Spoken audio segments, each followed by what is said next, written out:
Bom dia, moçada! Tudo bem com vocês? Aqui quem vos fala é o professor Eugênio Bastos, canal Geogênio, democratizando o ensino da geografia.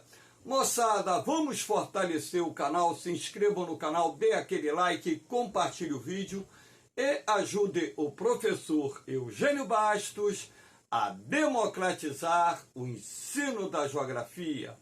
Moçada, no nosso encontro de hoje, eu irei falar sobre esse título: Oriente Médio, um barril de pólvora, visto que essa região tem um histórico de conflitos e a ideia é falar sobre os principais conflitos ocorridos no Oriente Médio nos últimos 70, 80, 90 anos, de uma forma sintetizada, objetiva, e levar vocês a entenderem as razões para tanta guerra nessa região do planeta.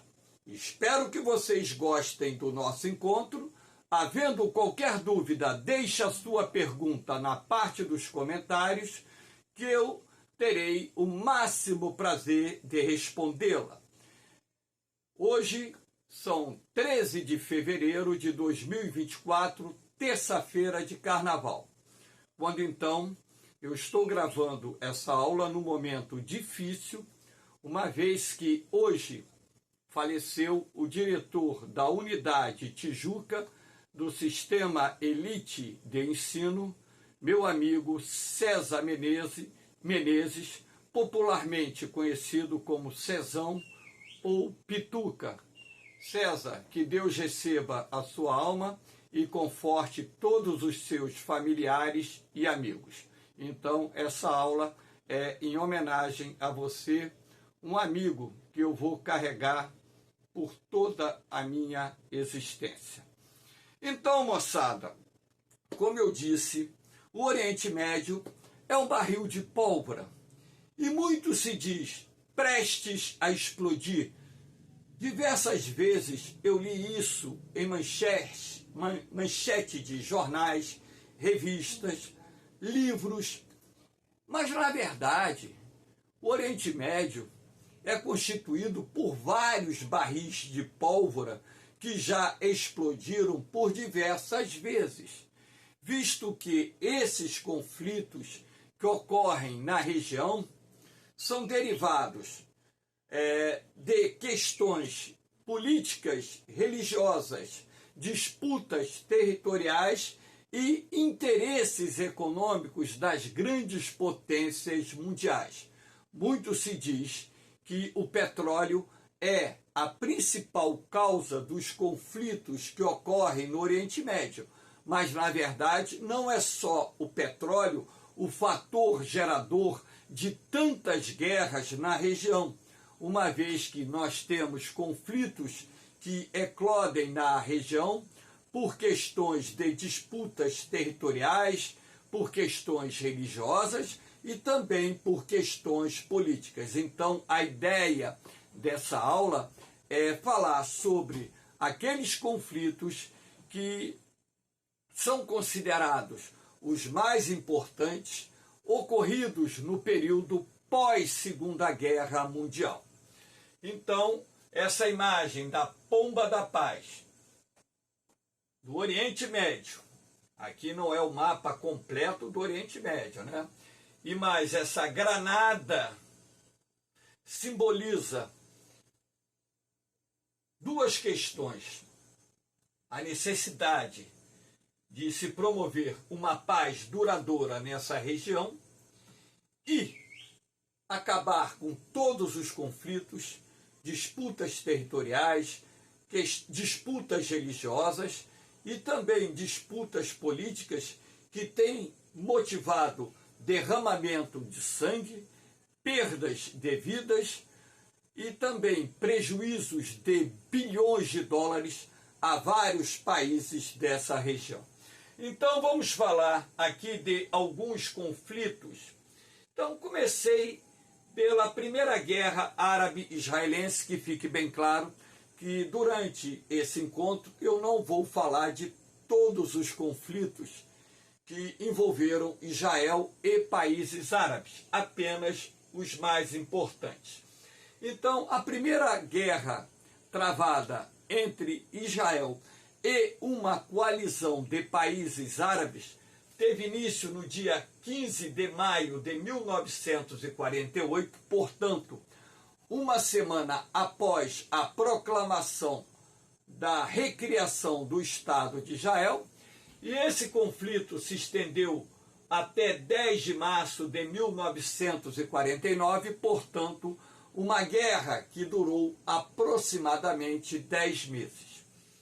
Então, essa guerra provém do processo de independência de Israel, lembrando que em 1947, a recém-criada Organização das Nações Unidas propôs a criação de 2 estados num território que estava sob jurisdição da Inglaterra, o Estado da Palestina e o Estado de Israel. E dentro dessa proposta, a ONU solicitou que a cidade de Jerusalém, ou seja, propôs que a cidade de Jerusalém tivesse categoria internacional e ficasse sob jurisdição da ONU. O que não foi aceito por Israel, que considera Jerusalém a sua capital histórica, e também pelos palestinos, que consideram Jerusalém a capital do futuro Estado palestino. Então, logo após a retirada das últimas tropas da Inglaterra da região, no dia 8 de maio de 1948, os judeus proclamaram a recriação do Estado de Israel.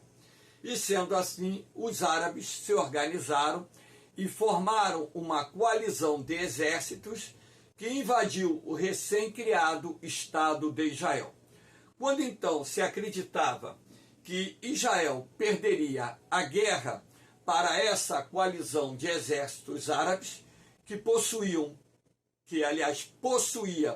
muito mais soldados e muito mais equipamentos militares, para surpresa de todo mundo, os judeus conseguiram deter o avanço dos exércitos árabes e, consequentemente, após uma negociação que envolveu a ONU, houve um cessar-fogo. Então, aqui, na verdade, nós temos a proposta, nesse mapa aqui, da partilha de 1947, feita pela ONU, o que está em laranja, territórios palestinos, amarelinho aqui, Jerusalém, status internacional, e azul seria o Estado de Israel. Após a primeira guerra entre árabes e israelenses, a Cisjordânia foi ocupada pela Transjordânia, que é a atual Jordânia. A faixa de Gaza foi ocupada pelo Egito. E Israel ocupou os demais territórios que fariam parte do Estado palestino. Então, eu digo que quem perdeu nessa primeira guerra árabe-israelense foi exatamente o povo palestino, que viu o seu Estado ser fracionado e ser dividido entre Israel, Transjordânia, que hoje se chama Jordânia, e o Egito. Uma outra guerra importante foi a Guerra dos 6 Dias, que teve início no dia 5 de junho de 1967 e chegou ao fim no dia 10 de junho do mesmo ano. Então, a Guerra dos 6 Dias foi fruto de uma iniciativa do exército israelense em atacar o Egito, a Síria e a Jordânia, países que estavam acumulando exércitos na fronteira de Israel. Então, de acordo com o alto comando militar israelense, essa concentração de forças e equipamentos militares na fronteira de Israel era um prenúncio de que uma nova coalizão de exércitos árabes iria atacar Israel. E sendo assim, Israel atacou primeiro, destruindo as forças aéreas do Egito, da Síria e também da Jordânia, e a partir daí, o exército de Israel invadiu a península do Sinai, território egípcio localizado no continente asiático, invadiu a Cisjordânia, que estava sob controle da Jordânia, e invadiu as colinas de Golã, território sírio. Esse território sírio é ocupado por Israel até os dias de hoje. Inclusive, anos atrás, o governo de Israel anunciou a incorporação das colinas de Golã ao Estado de Israel. Então, no transcurso dessa guerra dos 6 dias, o exército israelense infligiu uma derrota aos exércitos árabes e Israel conseguiu ampliar de forma significativa o seu território.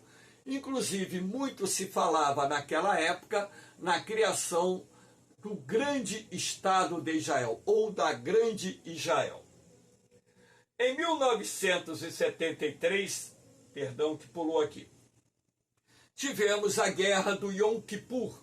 Yom Kippur é um feriado religioso judaico que não tem data certa, porém, naquele ano de 1973, o feriado religioso foi comemorado no dia 6 de outubro de 1973. E essa guerra se estendeu até o dia 25 de outubro de 1973. Então, exércitos do Egito e da Síria, aproveitando-se da relativa desmobilização do exército israelense no feriado do Yom Kippur, basta lembrar que muitos familiares foram passar o feriado religioso, muitos soldados foram passar o feriado religioso com os seus familiares. Sendo assim, as áreas de fronteiras com a Síria, Egito e Jordânia estavam relativamente desprotegidas. Uma força árabe, composta principalmente pelos exércitos do Egito e da Síria, iniciaram a guerra do Yom Kippur. Então, nos primeiros dias de guerra, o exército egípcio atravessou a região do Canal de Suez e iniciou a invasão da Península do Sinai, ou seja, a retomada da Península do Sinai, território egípcio conquistado por Israel na Guerra dos 6 Dias. E também o exército sírio iniciou a retomada das estratégicas colinas de Golã. Nos primeiros dias de guerra, Israel sofreu pesadas perdas, razão pela qual os Estados Unidos, o mais importante aliado de Israel, forneceu ajuda militar, não só armamentos, munições, equipamentos militares, assim como tudo aquilo que era necessário para o exército de Israel conter os exércitos árabes. E, com a ajuda norte-americana, o exército de Israel conseguiu derrotar os exércitos do Egito e da Síria. A Jordânia ficou em cima do muro. O rei da Jordânia ficou preocupado em lançar o seu exército contra Israel em função das derrotas sofridas em 1948 e 1967. Ele ficou em cima do muro e deixou o Egito e a Síria, que naquela época recebiam muitos armamentos da ex-União Soviética, vamos dizer assim, sem o apoio necessário, porque se a Jordânia abrisse uma nova frente de guerra no início da guerra do Yom Kippur, fatalmente Israel deveria ter muito mais dificuldades e até mesmo poderia ter perdido a guerra do Yom Kippur. Então, essa guerra durou apenas 19 dias e os exércitos árabes foram mais uma vez derrotados pelo exército de Israel, ou seja, pelas forças de defesa de Israel, as IDFs. Aqui nós temos a guerra do Irã-Iraque. Essa guerra teve início no dia 22 de setembro de 1980 e terminou no dia 20 de agosto de 1988, portanto, uma guerra que se estendeu por aproximadamente 8 anos. Professor, qual foi o fator gerador dessa guerra entre Iraque e Irã? De acordo com o ex-ditador presidente do Iraque, Saddam Hussein, o canal Shat el-Arabi, que separa o Irã do Iraque, seria território historicamente pertencente ao Iraque, o que é contestado até hoje pelo Irã. E por uma proposição que foi aceita pelo Irã e pelo Iraque no passado, os dois países têm direito de compartilhar as águas do canal Shat el-Arabi. Então, o motivo pela qual o Saddam Hussein iniciou essa guerra foi a disputa pelo estratégico canal Shat el-Arabi. Mas, na verdade, nós sabemos que essa guerra teve uma motivação de cunho religioso, porque em 1979 ocorreu a Revolução Fundamentalista Islâmica no Irã, que levou ao poder o Ayatollah Khomeini. Lembrando que o Ayatollah é a principal liderança religiosa dos xiitas, que é uma das vertentes da religião muçulmana. Então, na verdade, como o Iraque tem a maior parte da sua população constituída por xiitas, estima-se que aproximadamente 70% da população iraquiana seja composta por xiitas, e o Saddam Hussein pertencia à vertente sunita, que corresponde a menos de 30% da população iraquiana.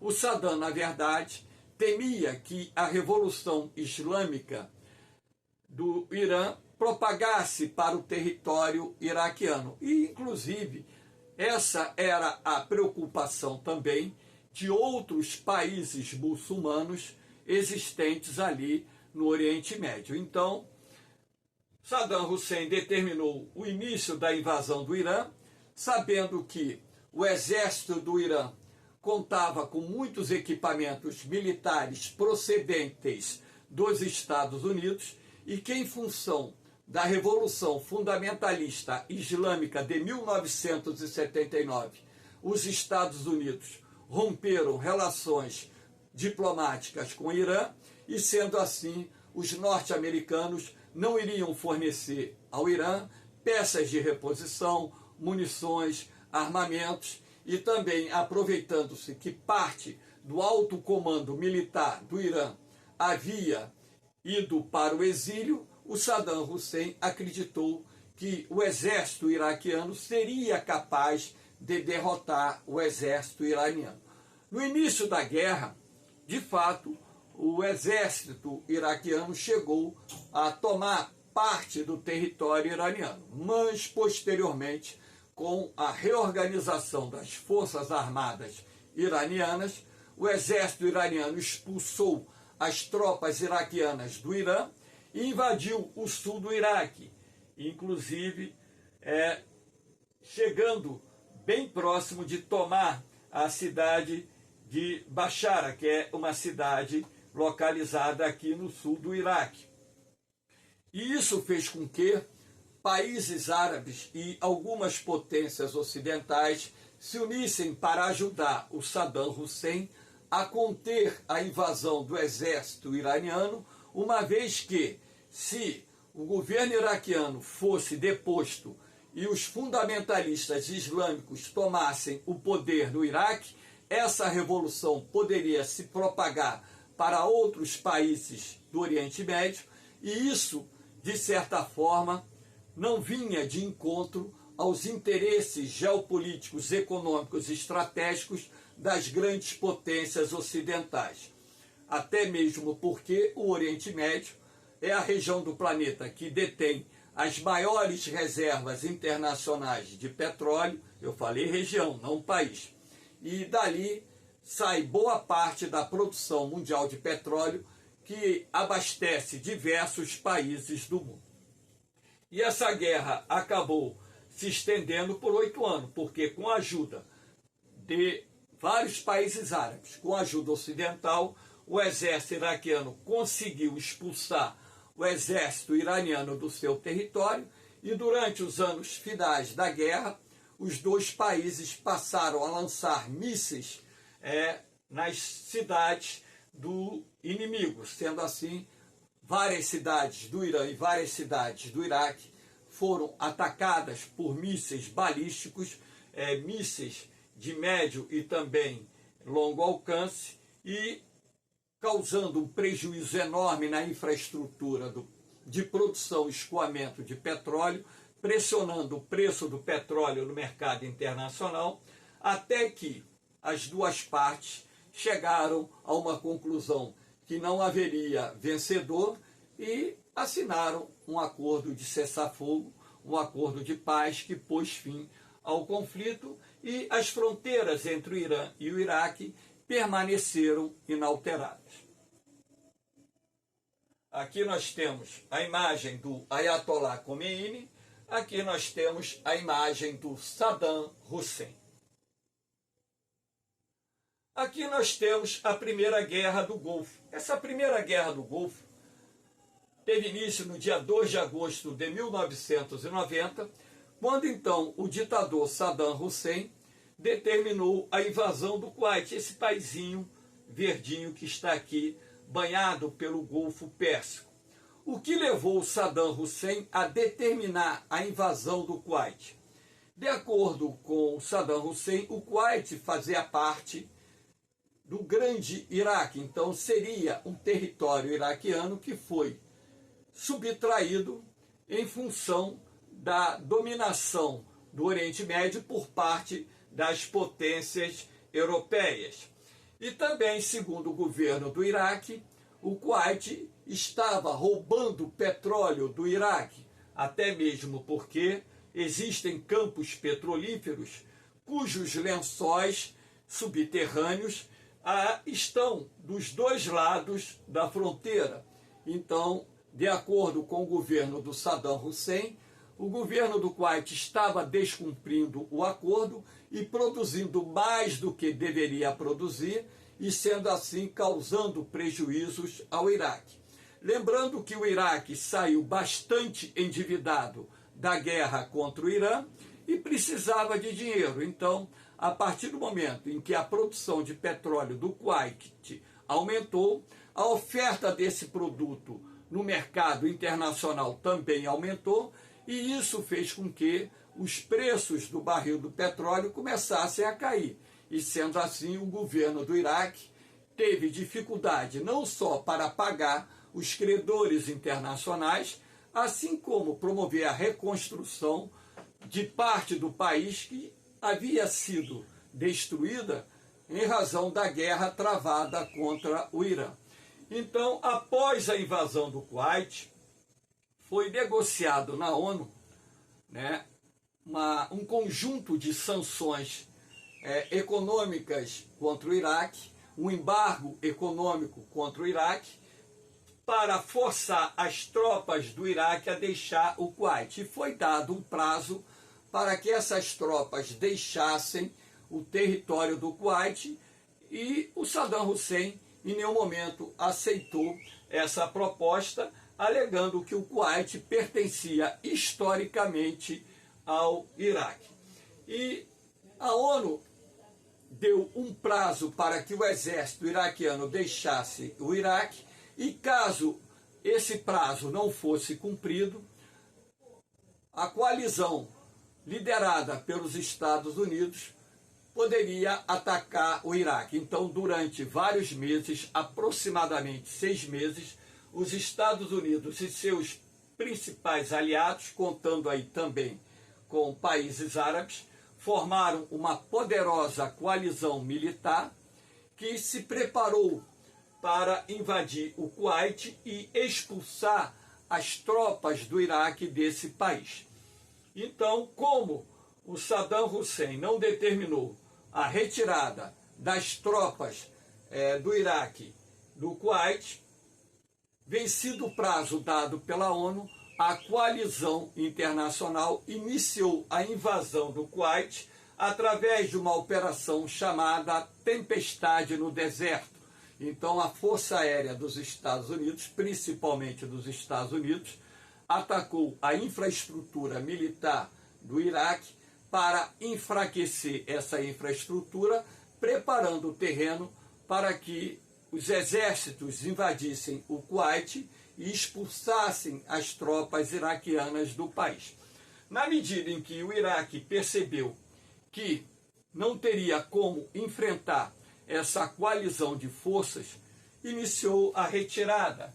Porém, aqui você tem um rastro de destruição do comboio do exército iraquiano se retirando do Kuwait. A Força Aérea dos Estados Unidos e seus aliados destruíram inúmeros veículos dos mais diferentes tipos, não só veículos militares, infligindo uma pesada perda ao Iraque. O exército da coalizão chegou a invadir parte do território iraquiano, mas não era interessante, naquele momento, depor o Saddam Hussein. Por quê? Se a coalizão destituísse o Saddam Hussein do cargo da presidência do Iraque, isso poderia deixar o Iraque mais fragilizado e favorecer uma ação militar do Irã contra o Iraque. Então era preciso deixar o Iraque com parte dos seus armamentos, com uma capacidade militar suficiente para enfrentar uma eventual nova guerra contra o Irã. Por isso que o Saddam Hussein não foi destituído do cargo na Primeira Guerra do Golfo. Então, no dia 28 de fevereiro de 1991, encerrou-se a Primeira Guerra do Golfo. Lembrando que a aula é apenas uma síntese dos fatos. Aqui nós temos a guerra entre Estados Unidos e Afeganistão, que teve início no dia 1º de outubro de 1991 e estendeu-se até o dia 30 de agosto de 2021. Então, uma guerra que praticamente durou 20 anos. O que levou os Estados Unidos a atacarem o Afeganistão? A guerra contra o Afeganistão foi fruto dos ataques terroristas promovidos pela Al-Qaeda ou Al-Qaeda, como queiram pronunciar, aos Estados Unidos, no dia 11 de setembro de 2001, quando então as torres gêmeas do WTC, World Trade Center, foram atingidas por 2 aviões sequestrados nos Estados Unidos. O Pentágono foi atingido por um outro avião sequestrado e um 4º avião sequestrado acabou caindo na Pensilvânia. Uns dizem que ele seria lançado de encontro à Casa Branca. Então, após os ataques terroristas do 11 de setembro, o então presidente dos Estados Unidos, George Bush, ele promoveu a doutrina Bush, que dizia o seguinte, que os Estados Unidos têm o direito de atacar todo e qualquer país que constitua uma ameaça política, econômica, militar aos interesses norte-americanos. O presidente Bush lista um grupo de países que fariam parte do eixo do mal: Síria, Irã, Iraque, Afeganistão, Coreia do Norte, Líbia e Cuba.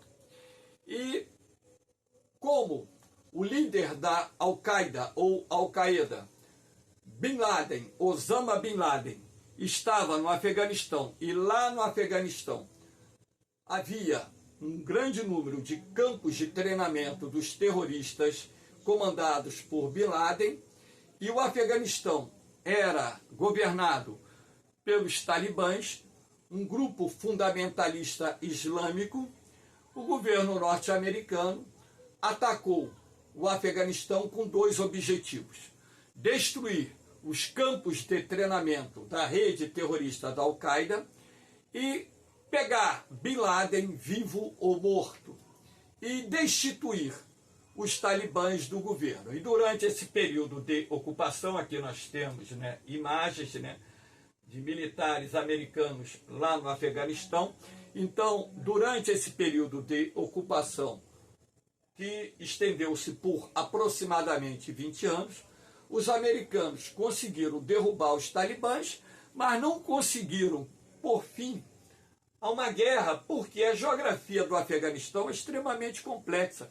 É um país muito montanhoso, com muitas cavernas, de difícil acesso. E essas montanhas fazem conexões com países vizinhos. E sendo assim, esses talibãs, eles se refugiavam em determinadas situações em países como o Paquistão. Era lá que, inclusive, os SEALs norte-americanos conseguiram matar o Bin Laden 10 anos depois da invasão do Afeganistão. Então, os SEALs, que fazem parte das forças especiais da Marinha dos Estados Unidos, conseguiram matar o Bin Laden lá no Paquistão. Então, essa guerra do Afeganistão foi uma das guerras que os Estados Unidos travaram contra o terrorismo mundial. Só que aí, com o objetivo duplo de destruir a rede terrorista da Al-Qaeda e também destituir o regime talibã, que dava apoio a essa rede terrorista. Hoje os talibãs estão governando novamente o Afeganistão. Aqui nós temos a Segunda Guerra do Golfo, que teve início no dia 20 de março de 2003, chegou ao fim no dia 11 de dezembro de 2011, eu não digo nem que chegou ao fim aqui, mas seria a data em que o governo norte-americano determinou a desocupação do território iraquiano pelas Forças Armadas dos Estados Unidos. Agora, que fique bem claro, os Estados Unidos mantêm bases lá no Iraque até hoje, não se retiraram totalmente do território iraquiano. Então, o que determinou essa Segunda Guerra do Golfo, aí já foi com o George W. Bush, o filho do presidente George Bush, foi... aí já foi com... Isso mesmo, com o filho do presidente George W. Bush, Tanto a guerra do Afeganistão como a Segunda Guerra do Golfo foi o George W. Bush. A Segunda Guerra do Golfo. A primeira foi o George Bush. Então, George W. Bush, que foi responsável pela criação da doutrina Bush, que dizia que os Estados Unidos teriam o direito de atacar todo e qualquer país, que constituísse uma ameaça política, econômica e militar aos Estados Unidos. Então, o W. Bush, alegando que o Iraque estava descumprindo as determinações da ONU que proibiam o Iraque de produzir armas de destruição em massa, o governo americano acusava o governo do Saddam Hussein de estar produzindo armas químicas e biológicas. Determinou a invasão do Iraque sem o aval da ONU. Inclusive, o presidente George W. Bush disse que os Estados Unidos iriam invadir o Iraque com ou sem o aval da ONU.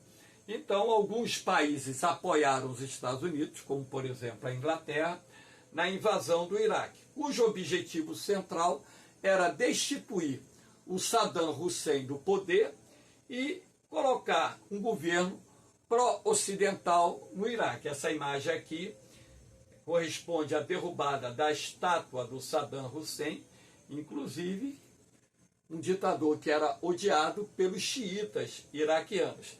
E aqui tem essa imagem noturna do ataque aéreo, feito por mísseis balísticos norte-americanos, que atacaram toda a infraestrutura militar do Iraque antes do exército invadir e derrubar o governo do Saddam Hussein. Então, essa guerra aqui, na verdade, muita gente diz assim, os Estados Unidos invadiu o Iraque por causa do petróleo. Muitos professores de história, analistas políticos, né, analistas militares, professores de geografia, batem nessa tecla. Vocês me permitem discordar dessa tese. Eu acho, não sou o dono da verdade, que fique bem claro, né? Eu posso estar errado, eles todos estarem certos. Mas eu acho que o objetivo central dos Estados Unidos era cercar o Irã, porque o Irã está entre o Afeganistão e o Iraque.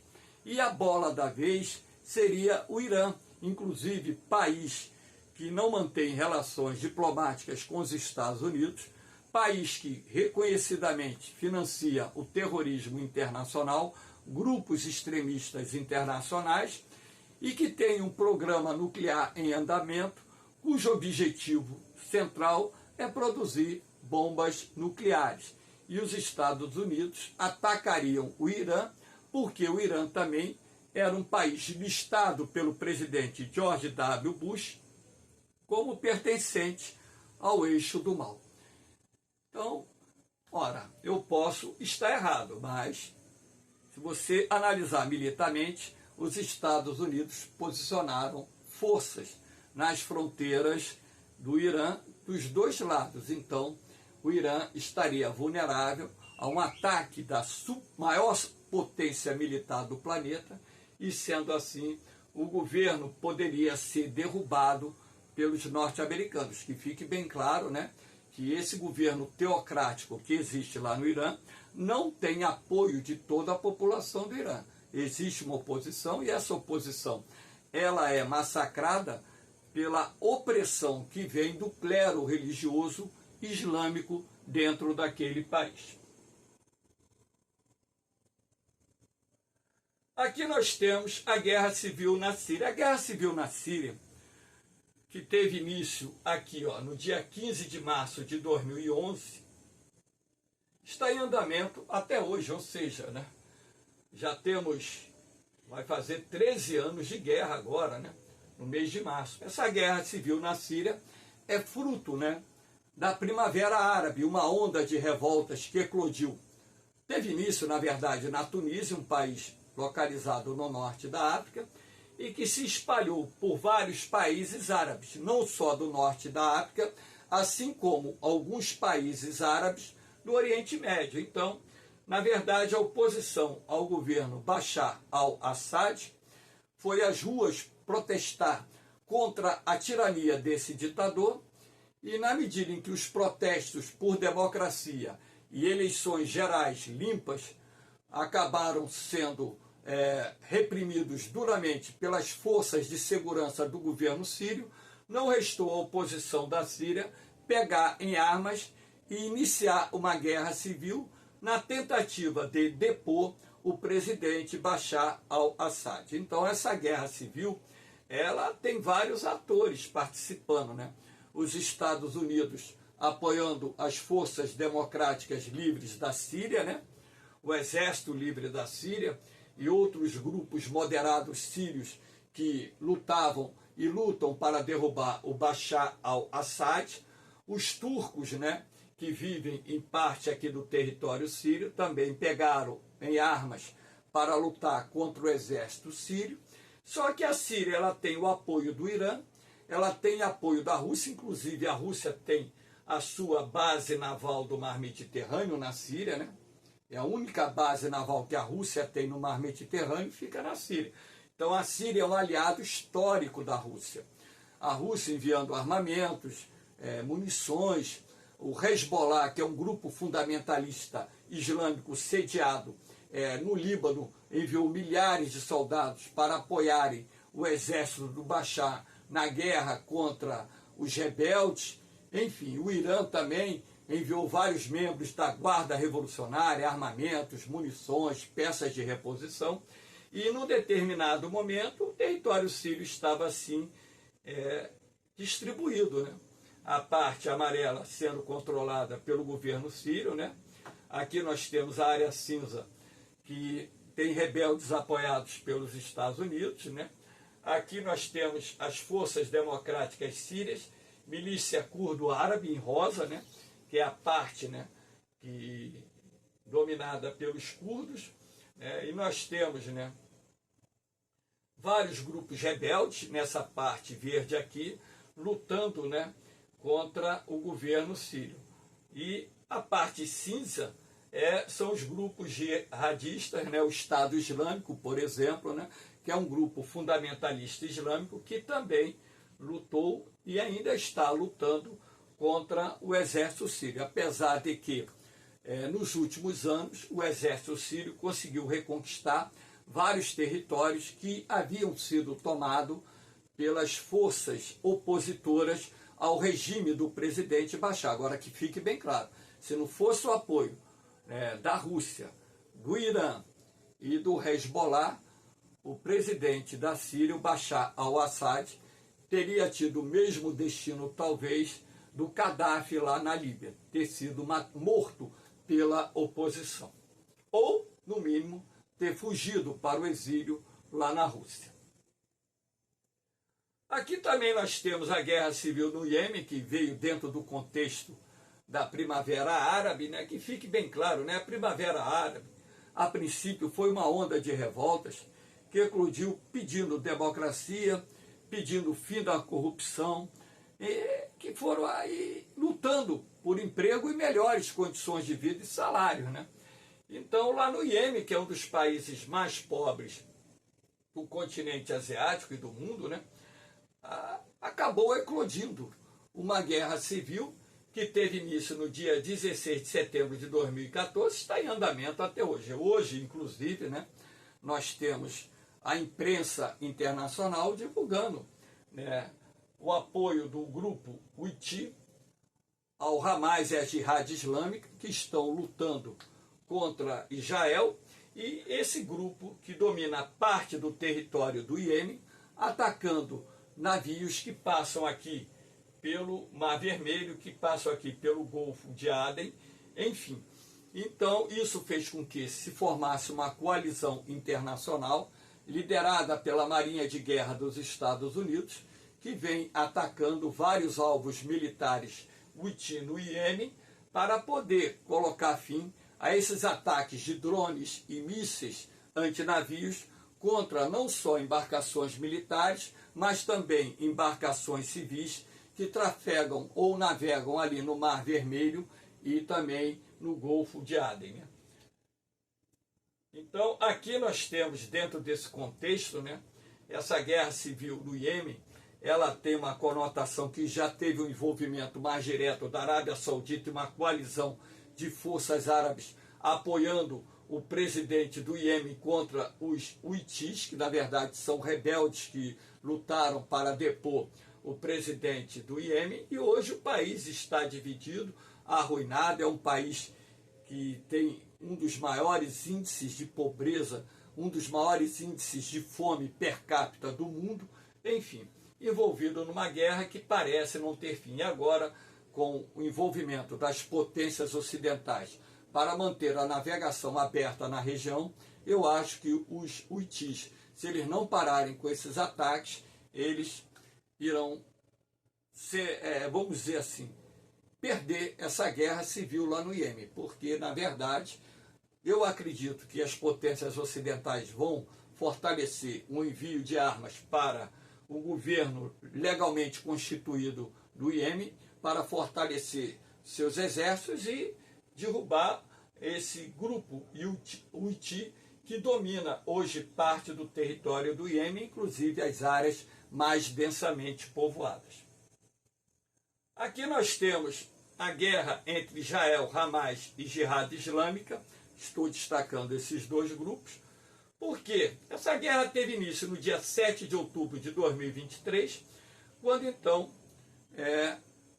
militantes desses dois grupos fundamentalistas islâmicos, baseados aqui na faixa de Gaza, que é um dos territórios palestinos, invadiram o território israelense no dia 7 de outubro de 2023 e promoveram ataques que mataram mais de 1.400 judeus e sequestraram mais de 200 pessoas, parte das quais mais de 100 ainda permanecem em cativeiro, uma parte acabou morrendo e uma parte foi libertada pelo acordo firmado entre Israel e esses grupos extremistas para permitir a entrada de ajuda humanitária na faixa de Gaza em troca da libertação de determinados reféns. Essa guerra está em andamento até hoje. Boa parte da faixa de Gaza, podemos assim dizer, está sob o controle de Israel.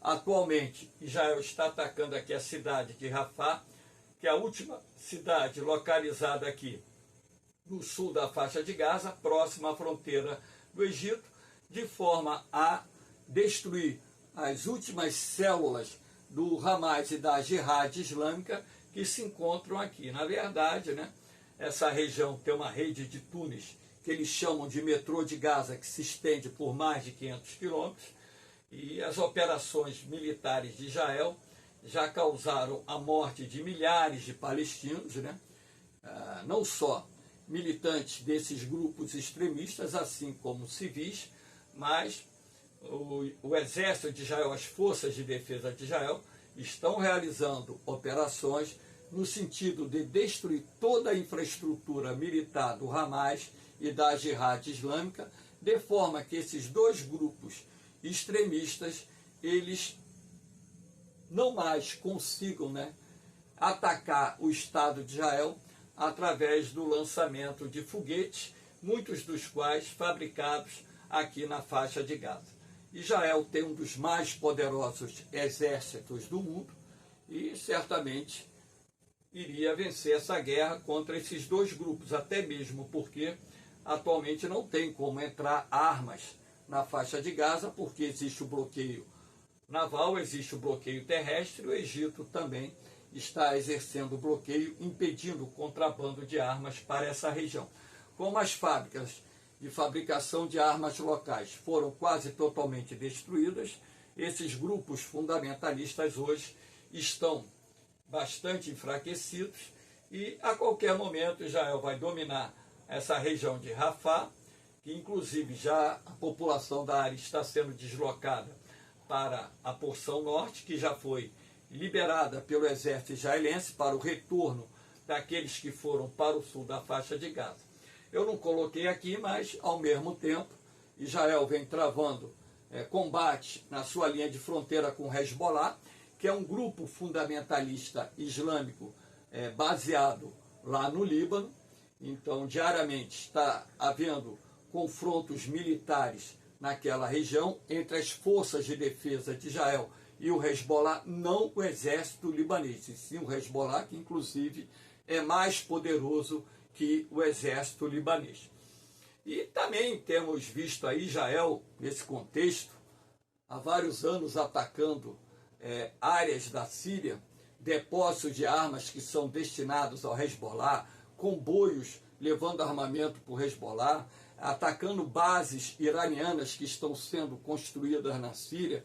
Então, o governo de Israel tem dito que não vai permitir que o Irã se estabeleça militarmente na Síria, porque o governo iraniano prega a destruição do Estado de Israel. Então, para evitar que isso aconteça, o Serviço de Inteligência de Israel, quando detecta que existem obras em andamento, construindo bases, silos para lançamento de foguetes e tudo mais no território sírio, as forças de defesa de Israel atacam essas bases de forma a minar a presença do Irã, a presença militar do Irã dentro do território sírio. Agora, que fique bem claro que dentro desse contexto dessa aula, eu apenas abordei os principais conflitos de forma sintetizada. Na verdade, tantos outros conflitos existem na região em função da disputa por territórios, em função da questão religiosa, em função dos interesses econômicos e estratégicos que existem naquela região. E sendo assim, o Oriente Médio a gente pode considerar de fato um barril de pólvora, que eu não vou dizer prestes a explodir, como se dizia no passado, porque esse barril de pólvora, ou esses barris de pólvora que existem no Oriente Médio, já explodiram diversas vezes no período pós-Segunda Guerra Mundial. Moçada, espero que vocês tenham gostado desse encontro. Dê aquela força, dê aquele like, se inscrevam no canal, ajudem o professor Eugênio Bastos a democratizar o ensino da geografia. Cezão, que Deus receba a sua alma, essa aula em sua homenagem. Valeu? Um minuto de silêncio pela passagem do meu amigo César, grande professor de História e diretor do Sistema Elite de Ensino, Unidade Tijuca.